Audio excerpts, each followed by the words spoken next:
Salut à tous, on se retrouve pour une nouvelle vidéo. Donc aujourd'hui, on va faire la vidéo d'infos et de news mercato. Ouais. Non, de news mercato et de news foot. On va faire la deuxième vidéo aujourd'hui parce que j'ai vu que la première vidéo vous avez plu, elle avait atteint les 100 vues, donc merci beaucoup d'ailleurs. Donc du coup, comme la première vidéo, du coup aujourd'hui il y aura toujours deux parties. La première partie, ce sera bien sûr sur les infos mercato et la deuxième sur les infos foot. Alors, on va commencer par la première partie de la vidéo. Donc, on va parler d'infos infos mercato. Alors, on va commencer par la partie des transferts officiels, donc ce qui est sûr quoi. Martin Cetriano, donc c'est l'attaquant uruguayen Inter Milan, il a signé. Non, ouais, il est prêté jusqu'à la fin de saison à Brest. Donc je sais pas si après il y aura une prolongation ou quoi, mais enfin voilà, à voir. Maintenant, on va passer à la deuxième partie de la première partie, quoi. Enfin, on va passer aux rumeurs crédibles de cette vidéo. Erling Haaland serait poussé par Dortmund parce que il devrait prendre une décision quant à son futur à Dortmund justement d'ici vendredi maximum. Donc on verra s'il décide de rester à Dortmund ou pas. Mais franchement, vu la saison que Dortmund fait, je sais pas s'il restera encore très longtemps. Et voilà, du coup on verra ça vendredi. Ensuite, il y a Ousmane Dembélé, enfin le Barça plutôt qui voudrait prolonger Dembélé. Et Dembélé a 48 heures pour prendre sa décision. Donc lui aussi, pareil, on verra d'ici vendredi euh, ce qui se passera. Ensuite, le PSG voudrait prolonger son joueur phare Kylian Mbappé. Donc ça, on sait depuis quelques... Enfin déjà depuis le début de saison, on sait que le PSG veulent prolonger Mbappé. Mais Mbappé n'a toujours pas fait son choix parce que on ne sait pas si à la fin de saison il partira au Real ou pas. Et le PSG, justement, il voudrait le prolonger 2 saisons et pour un contrat de 40 millions d'euros. Donc je sais pas du tout. Donc dites-moi dans les commentaires si vous pensez que Mbappé va rester au PSG justement 2 saisons de plus ou alors partir quoi. Parce que peut-être que je sais pas moi, il veut la Champions League et qu'au PSG il aura peut-être pas donc je sais pas du tout.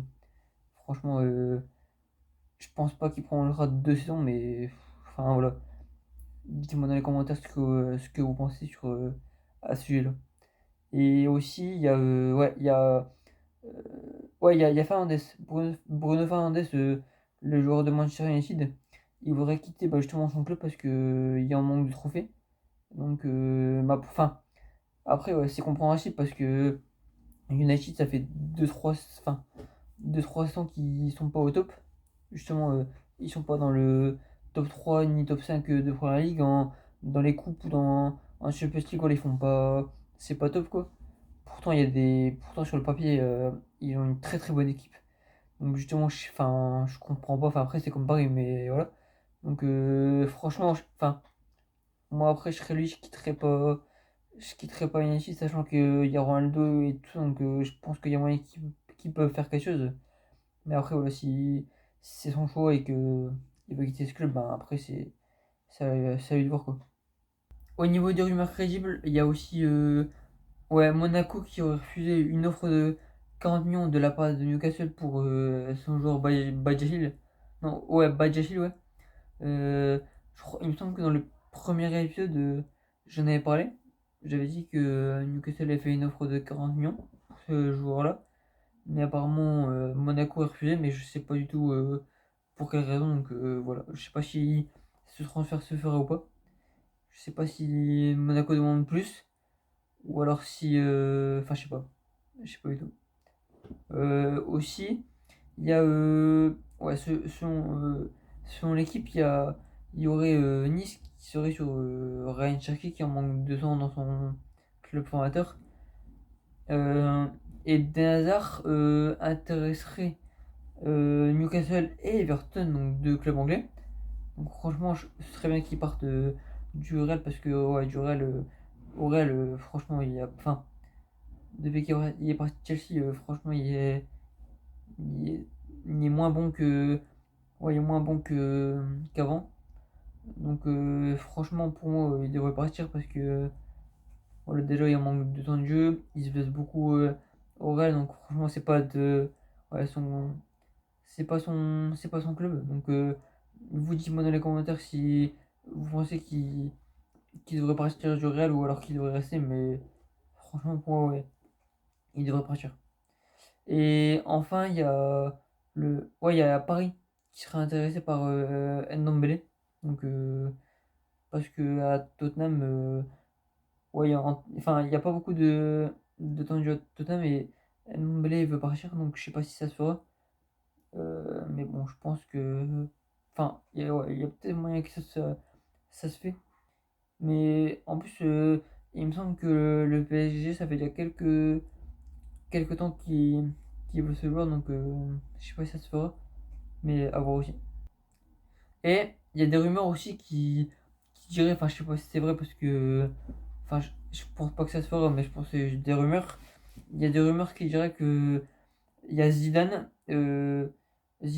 Kessié et Pogba qui devraient arriver au PSG en 2022, été 2022. Donc, franchement, il y a pas.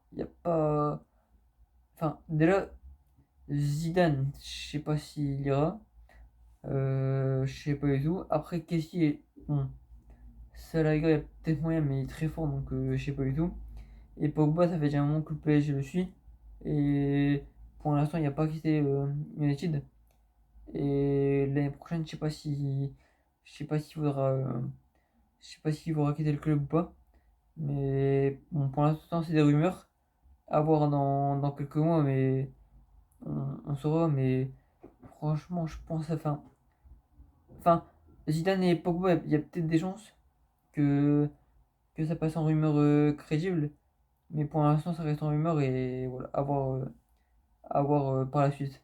Et il y a aussi ouais, l'Atlético Madrid qui songerait à Pochettino pour remplacer Diego Simeone. Donc franchement, Diego Simeone, c'est un très très bon entraîneur. Donc je sais pas pourquoi ils veulent s'en séparer, mais peut-être pour essayer de gagner la Ligue des Champions ou peut-être essayer de rivaliser avec le Real en Liga, je sais pas du tout. Mais franchement, Simone il est très bon, donc je vois pourquoi il voudrait le remplacer. Mais ça, c'est pareil, ça, c'est une rumeur. Et voilà, à voir aussi, mais à prendre avec des pincettes les deux cas que je viens de vous dire. Donc, on va passer à la deuxième partie de cette vidéo, qui sont les informations de football bah, actuelles, quoi. Donc, les deux infos que l'on va parler aujourd'hui sont la cérémonie FIFA The Best et on va encore parler une fois de la CAN. Tout d'abord, on va parler de la cérémonie FIFA The Best. En fait, c'est une cérémonie un peu comme le Ballon d'Or. Et, et voilà, donc cette cérémonie, du coup, bah, ça a été réalisé quelques semaines après le Ballon d'Or. Et en fait, cette cérémonie, elle récompense des joueurs hein, comme le Ballon d'Or, quoi. Et donc, du coup, ouais, il y a eu l'élection du meilleur 11 mondial. Donc dedans, il y a eu Donnarumma, euh, Ruben Dias, Bonucci, Alaba, Jorginho, Kanté, De Bruyne et Lewandowski, Messi, Ronaldo et Haaland. Ensuite, le deuxième prix a été le prix Puskás. Donc le prix Puskás, c'est le meilleur but mondial, quoi. Donc le prix Puskás a été remporté par Eric Lamela, le joueur de Tottenham. Donc son but, il l'avait mis face à Liverpool, je me rappelle. Il me semble que même Tottenham avait gagné 1-0, il me semble. Et en fait, c'est un but sur coup du foulard. En fait, enfin, là, je pourrais pas vous mettre le but parce que ça va être droit d'auteur, je pense. Mais à taper sur YouTube, but Lamela coup du foulard face à Liverpool, vous trouverez, c'est sûr. Et bon, j'avoue, son but a été magnifique. Donc voilà, donc ça a été remporté par ces joueurs-là. Ensuite, il y a eu le meilleur, ouais, le trophée du meilleur gardien du monde. Donc ça a été remporté par Edouard Mendy. Donc cette fois-ci, ça n'a pas été. Non, Navas ou Donnarumma, je sais plus. Mais cette fois-ci, ça n'a pas été remporté par un des deux gardiens du PSG, donc ça va. Donc ça a été remporté par Mendy. Et je pense que c'est mérité parce que Mendy est un excellent gardien. Donc voilà, donc cette saison, c'est mérité pour lui. Cette année plutôt. Ensuite, il y a eu le prix du meilleur joueur du monde, bien sûr. C'était remporté par Lewandowski, cette fois-ci, et pas par Messi. Donc ça aussi, c'est mérité. En plus, il avait remporté l'année passée aussi. Donc voilà, donc... Et le dernier prix, enfin, c'est pas plutôt... Enfin, c'est pas vraiment un prix, mais c'est plutôt un joueur qui a été honoré pour être le meilleur buteur de l'histoire dans le football international et pas national. C'était Ronaldo avec 115 buts. Là. Il dépasse l'Iran. Enfin, ouais, il dépasse un joueur iranais qui avait mis 109 buts à l'époque. Donc, voilà, donc là, il est à 115 buts, donc c'est vraiment énorme. Donc, voilà, il a pas reçu de trophée, mais il a été honoré pour ça. Et le dernier trophée remis lors de cette cérémonie, c'est le trophée du meilleur entraîneur, du meilleur coach du monde. Et celui-là, il a été décerné à ouais, Thomas Tuchel, l'entraîneur de Chelsea. Et franchement, c'est mérité parce que, après, voilà, il était licencié du PSG. Il était à Chelsea, il a gagné la Champions League, donc franchement, c'est mérité. Et voilà, il a devancé Pep Guardiola, donc c'est quand même fort ce qu'il a fait cette année, donc ouais, franchement, c'est mérité pour lui. Et donc, on va parler de la deuxième information de cette vidéo, qui est la CAN, bien évidemment, pardon. Donc, du coup, aujourd'hui, là, je tourne la vidéo du mardi, ouais. Et donc, hier, il y a eu deux matchs. Il y a eu l'Éthiopie face au Burkina Faso. Ça a fait un nul, un partout. Et il y a eu également Cap-Vert contre le Cameroun. Et ça fait un partout aussi. Et aujourd'hui, il y a 4 matchs, oui. Il y a 4 matchs qui se jouent. Il y a ouais, il y a la Zimbabwe contre la Guinée. Le Zimbabwe a gagné 2-1. Il y a aussi eu le Sénégal contre le Malawi, ça fait 0-0. Et il y a aussi le Gabon contre le Maroc qui doit se jouer. Et il y a également le Ghana contre les Comores qui doit se jouer aussi. Il reste encore deux matchs à jouer là, à l'heure actuelle où je vous parle. Et ouais, donc là, cette semaine, c'est la dernière journée avant les huitièmes. Donc du coup, ben, il me semble que le dernier match, c'est jeudi. Je crois que c'est la Côte d'Ivoire contre l'Algérie, il me semble, si vous ne dites pas de bêtises. Et donc du coup, ben, après que la journée 3 sera finie, quoi, on fera un point ensemble du calendrier. Je vous annoncerai les huitièmes de finale. Et puis voilà. Et j'ai une information assez énorme à vous annoncer, enfin rigolote en même temps et triste. En fait, dimanche, il y a un match de la CAN qui s'est joué, donc c'était Côte d'Ivoire-Sierra Leone. Et en fait, la Côte d'Ivoire menait 2-1. Et dans les dernières minutes, le gardien de la Côte d'Ivoire, Sangaré, se trompe. Et du coup, ce qui permet aux joueurs de la Sierra Leone de marquer et donc d'égaliser dans les dernières minutes. Et en plus de ça, le gardien du Ivoirien se blesse en fait sur l'action. Donc je vous mettrai l'image dans l'écran. Et donc en fait, ouais, donc en fait il se blesse. Du coup c'est Serge Aurier, donc le latéral droit de la Côte d'Ivoire qui le remplace, qui fait le match gardien du coup. Et donc bah du coup score final de 2. Donc voilà, la Côte d'Ivoire aurait pu, enfin en plus aurait pu gagner, aurait pu avoir les 3 points. En plus, ils auraient pu avoir un gardien bah non blessé quoi. Et malheureusement bah enfin voilà. Donc sacré fin de match dimanche. Enfin franchement d'un côté c'est bien. Enfin la Sierra Leone, la Sierra Leone ou Sierra Leone. Oh je sais plus bref, enfin, bref. La Sierra Leone, ben pour elle du coup c'est une fin heureuse, mais pour la Côte d'Ivoire, enfin c'est quand même une fin malheureuse. Donc voilà. Anecdote assez marrante.